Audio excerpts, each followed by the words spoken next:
They brought back every single player who either caught a pass or ran with the football on offense last year. It's a good problem to have, but it's still kind of a problem in Tampa Bay. Draft now is for value. They're drafting because their roster is so good, like the Eagles do.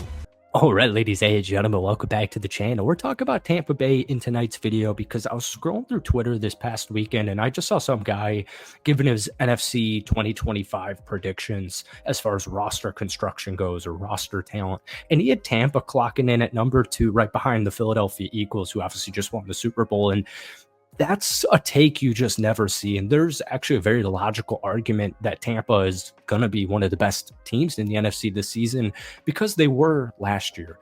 And the one fatal flaw Tampa Bay had last year, specifically, why they lost 3 games, well, actually maybe not specifically the wild card loss to Washington, but injuries in the secondary and injuries on the defense in general, but specifically the secondary is really where Tampa got screwed last season. And sometimes it's just not meant to be. And I think whether you're a Commander fan, a Buck fan, a Lion fan, or whatever, it was Philly's year, right? So Tampa made a bunch of interesting moves this past offseason, specifically in the draft. They went wide receiver in the first round, and then they double dip with cornerbacks in the second round.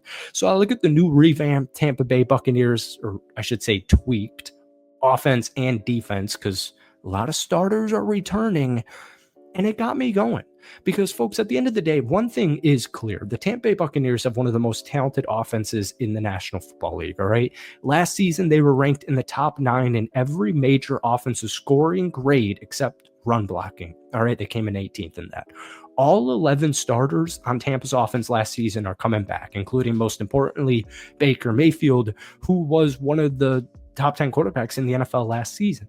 And like we just saw, and like you guys saw a couple of months ago, Tampa added even more offensive talent, going with Emeka Egbuka in the first round. So the offense is where I have zero absolute concerns. And we'll talk about the new offense coordinator, Josh Grizzard, at the end of this video. But I've said this so many times, but real quick, went from Dave Canales, he leaves, people freak out, to Liam Cohn, he leaves, people freak out.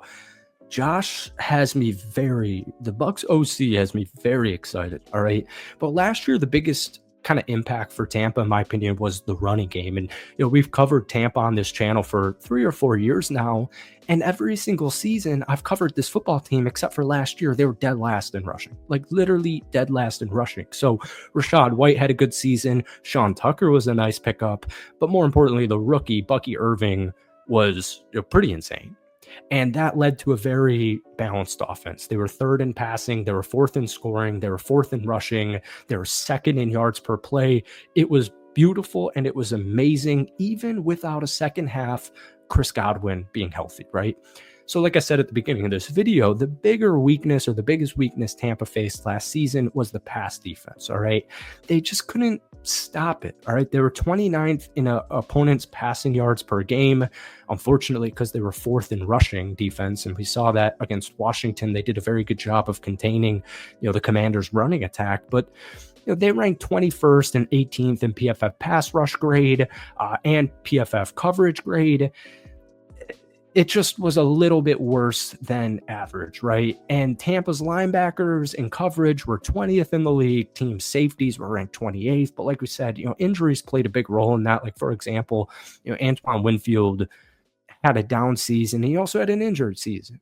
And you look at that defensive back room, and Tyke Smith comes to my mind right away. Like, he had a really intriguing rookie season, but he only played, I believe, 12 football games. So when I looked at the draft and I saw Tampa take Benjamin Morrison, because I'm a biased Notre Dame football fan. I've got their hat. You can't see me right now, but I'm wearing a hat.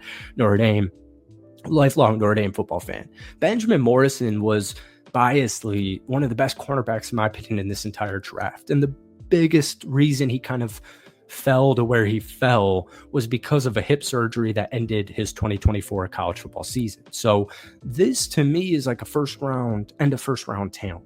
Over 3 years at Notre Dame, he posted a 90.5 PFF coverage grade, which was 12th amongst Power 5 cornerbacks. And he also was 3rd in interceptions with 9. So the Tampa Bay defensive back rooms, there's some competition back there, and I really like it. His highest completion percentage that Benjamin Morrison gave up in college was only 38.5%. But just like Jamel Dean last season, he missed 9 games, or Jamel missed 9 games over the past 2 seasons. The injuries are the kind of hesitation to Benjamin Morrison. He had hip surgery in October. He also had a hip injury in high school. He had arthroscopic surgery on his right shoulder in 2024. But head coach Todd Bowles had this to say, all right, I want ball hawks after the team had only 7 interceptions last year. Morrison, like we just mentioned, had 9 picks in 2 seasons. He also had 19 pass breakups in that span, and he did not allow a touchdown in 159 coverage snaps in 2024. And for example, Tampa gave up 27 of those last year, which was 19th in the NFL.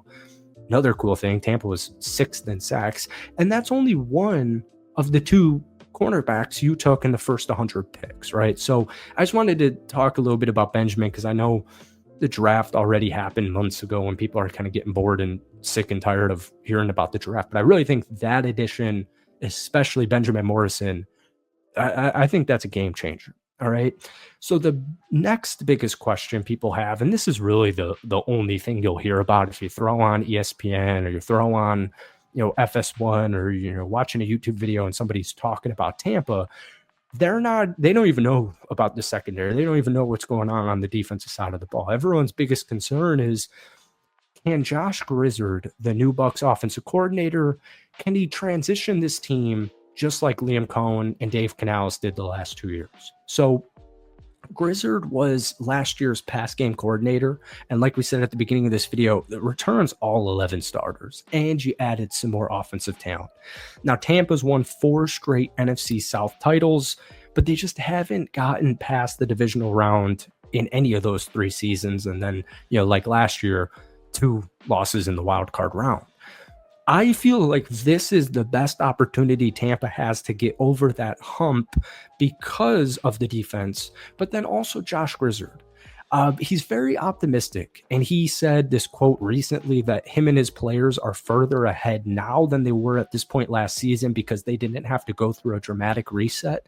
And I'm just genuinely so excited for this football team because all the stats really pop out at you. And like we said, and Bucs fans, I don't need to explain this to you. The NFL media world is freaked out about this for 3 straight years now. So I know Baker Mayfield can play, and I know on paper, no matter who the head coach is, no matter who the offensive coordinator is, Tampa's offense, that's a playoff caliber team. That's a top 10 offense in the NFL, like they demonstrated last season, putting up 29.5 points per game. So to me, if this secondary can stay healthy, and they can get some more interceptions, some more turnovers, continue to stop the run, I have no reason to believe why Tampa, and I threw this out in a tweet, this might be a little bit too much because it's June 17th. But to be quite honest with you, it would not surprise me if the Tampa Bay Buccaneers won 12 games this upcoming season. Let me know what you guys are thinking. Hit that like button, hit that sub button for daily NFL content, and we will see you soon. Peace.